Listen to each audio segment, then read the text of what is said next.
Hello दोस्तों, आज फिर मैं आप लोगों के सामने हाजिर हूँ एक नया चार्ट लेकर के।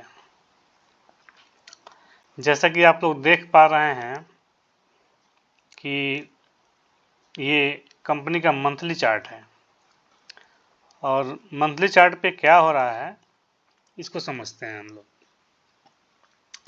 देखिए, इस कंपनी का हाई 2007 में लगा था और हाई का लेवल था 387 और उसके बाद से कंपनी में करेक्शन आया। करेक्शन के बाद से फिर से रिकवरी करने के लिए ट्राई हुआ, लेकिन रिकवरी नहीं हो पाया, फिर से वापस करेक्शन आया। और ये जो करेक्शन आया तो आप लोग देख पा रहे हैं इस लो को यहाँ पे इस लो ने काट दिया। ये मैं आप लोगों को डाउ थ्योरी समझाने की कोशिश कर रहा हूँ। देखिए, प्रिंसिपल चार्ट को समझने के लिए डिफरेंट टाइप के प्रिंसिपल होते हैं, जिसमें से एक डाउ थ्योरी है। और डाउ थ्योरी के बगैर कोई भी प्रिंसिपल परफेक्ट काम नहीं करता है। डाउ थ्योरी के अनुसार समझना ही पड़ेगा किसी भी कंपनी में क्या हो रहा है ये जानने के लिए। चलिए, उसके बाद से देखिए, यहाँ से फिर से कंपनी रिकवरी करने के चालू की, फिर यहाँ से डाउन आ गया। लेकिन इस बार जो डाउन आया तो आप लोग देख रहे हैं कि ये जो हमारा जो लो बना था, इस लो को भी नीचे काटा, लेकिन ज़्यादा नहीं काटा। फिर उसके बाद से रिकवरी आई। रिकवरी आने के बाद फिर से डाउन आया और फिर से इस लो को यहाँ पे काट दिया। तो इसको बोलते हैं लोअर लो का फॉर्मेशन। देखिए, हाई जो है इस हाई के नीचे आ रहा है और लो जो है ना इस लो के नीचे आ रहा है, तो इसको बोलते हैं लोअर लो का फॉर्मेशन। उसके बाद से यहाँ पे आप नोटिस करेंगे, यहाँ पे ये देखिए, यहाँ पे ये इसका ऑल टाइम लो है और यहाँ पे वॉल्यूम इंक्रीज हुई। वॉल्यूम इंक्रीज होने के बाद देखिए, यहाँ से ये आप लोगों को मैं लाइन ड्रॉ करके ही दिखा देता हूँ ताकि अच्छे से समझ में आ जाए। ये देखिए, ये इसका लो था और लो के बाद में देखिए ये, अब आप लोग देख पा रहे होंगे कि ये जो है ना अब हायर हाई में ये कन्वर्ट हो गया और फिर यहाँ से जैसे ही ब्रेकआउट हुआ तो ये रिटर्न देख लीजिए कितना बड़ा रिटर्न दिया कंपनी ने। ठीक है, तो ये आप लोगों को समझ में आई थिंक आ गया होगा कि डाउ थ्री के हिसाब डाउ थ्री कैसे काम करता है।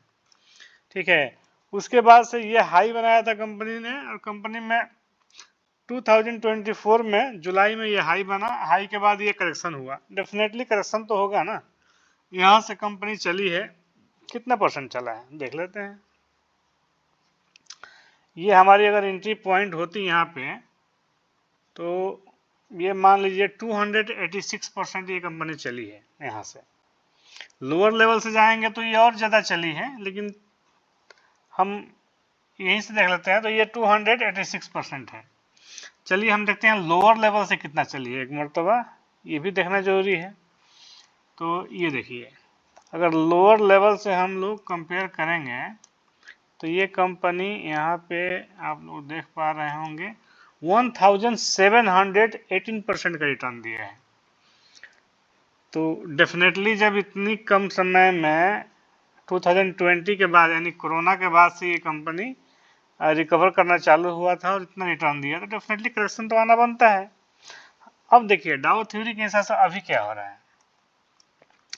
अभी हम लोग ये देख पा रहे हैं कि यहाँ से करेक्शन आई, करेक्शन के बाद रिकवरी हुआ और रिकवरी होने के बाद फिर करेक्शन आई, लेकिन फिर से यहाँ देखिए ये जो है, ये जो लो है, ये लो ऊपर की तरफ शिफ्ट हो रहा है और ये जो हाई है यहाँ हाई को ब्रेक किया और ये हाई ऊपर की तरफ शिफ्ट हुआ है। ठीक है, तो यहाँ हायर हाई का फॉर्मेशन बनना फिर से चालू हो गया। ठीक है, तो ये डाउ थ्योरी हमको ये सिखाता है। चलिए अब हम लोग थोड़ा सा नीचे मतलब लोअर टाइम फ्रेम पे देखते हैं कि क्या हो रहा है।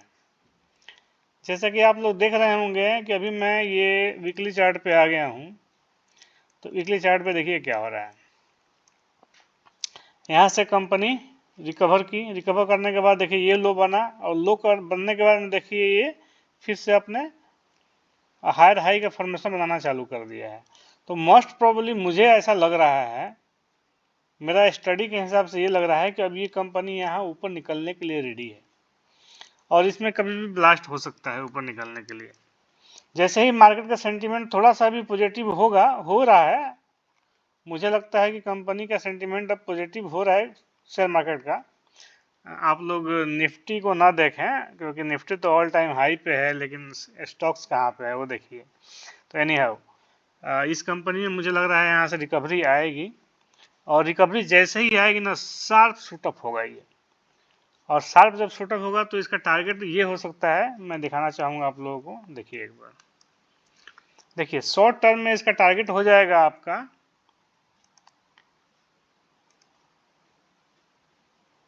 शॉर्ट टर्म का टारगेट होगा ये लेवल, देखिए यहाँ पे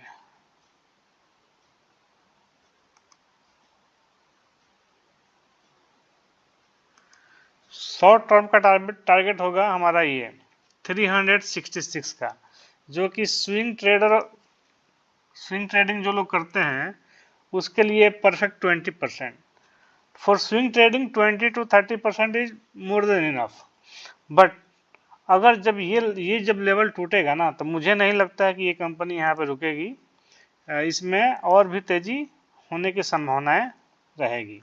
कितना हो सकती है वो मैं दिखाना चाहता हूँ आप लोगों को। जैसे ही ये लेवल टूटेगा तो इसका टारगेट निकल के आता है, ये देखिए हमारा ये फिबोनाची का मैं ये ले रहा हूँ रेफरेंस, और इस हिसाब से हमारा टारगेट निकल के आता है तकरीबन लॉन्ग टर्म में 772, जो कि पॉसिबल है 1 to 2 ईयर्स में 775 कितना होगा रिटर्न, ये देखिए 172%। अगर 172% अगर 1.5 ईयर में भी होता है तो इससे बढ़िया और क्या चाहिए। तो एनी हाउ, जैसे कि आप लोग जानते हैं कि सेबी का गाइडलाइंस है, मैं किसी कंपनी का नाम नहीं बता सकता हूँ, तो आपको जस्ट डिस्क्लेमर के तौर पे मैं बताना चाहता हूँ यह एक गवर्नमेंट कंपनी है और ये इलेक्ट्रिकल फील्ड में काम करती है और बहुत हेवी मशीनरी बनाती है ये कंपनी। तो और इसके क्लाइंट डेफिनेटली रेलवे भी है, बहुत सारी गवर्नमेंट की कंपनियां हैं जो इसके क्लाइंट हैं। तो हो सकता है कि इस बजट में कुछ अनाउंसमेंट भी हो जिसका फ़ायदा इस कंपनी को मिले, और जो बजट में अनाउंसमेंट होगा तो किसी न किसी को तो मालूम होगा ही। तो अनाउंसमेंट के बाद कंपनियां नहीं भागती है, उसके पहले ही कंपनियां भागेंगी जिसको भी भागना होगा। चलिए मैं एक एंट्री लेवल बताता हूं आप लोगों को। मुझे लगता है कि यहाँ से एक परफेक्ट एंट्री बन रही है। ये देखिए ये कंपनी यहाँ से रिकवरी की है, रिकवरी करने के बाद देखिए ये बहुत दिनों से टाइम पास कर रहा है यहाँ पे, बहुत दिन इन द सेंस कि 11 नवंबर से लेकर के दिसंबर ख़त्म होने वाला है, ऑलमोस्ट 1.5 मंथ हो गया है, और ये देखिए यहाँ पे टाइम पास कर रहा है। अगर इसको गिरना होता तो इस लेवल को क्रॉस करके ये टाइम पास नहीं करता, डेफिनेटली गिर जाता ये। तो यहाँ टाइम बिताने का मतलब कि यहाँ पे एक्युमुलेशन हो रहा है, ठीक है। बस एक कमी यहाँ पे है, वो मैं आप लोगों के साथ डिस्कस करना चाहूँगा। एक यहाँ पे वॉल्यूम आना बाकी है। लेकिन एक और बात है, अगर वॉल्यूम यहाँ आ ही जाएगी तो कंपनी 15-20% तो यूँ ही भाग जाएगी, तो फिर क्या फ़ायदा एंट्री बना के। तो मेरे हिसाब से यहाँ एंट्री एक बनता है।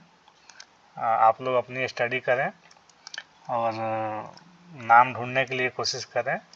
अगर नाम मिलती है तो कमेंट बॉक्स में जाएं, कमेंट करें ताकि और भी व्यूअर्स हैं उनको इजीली ये कंपनी मिल जाए, और आप लोग अपनी वॉच लिस्ट में इसको ऐड करें और देखें क्या हो रहा है।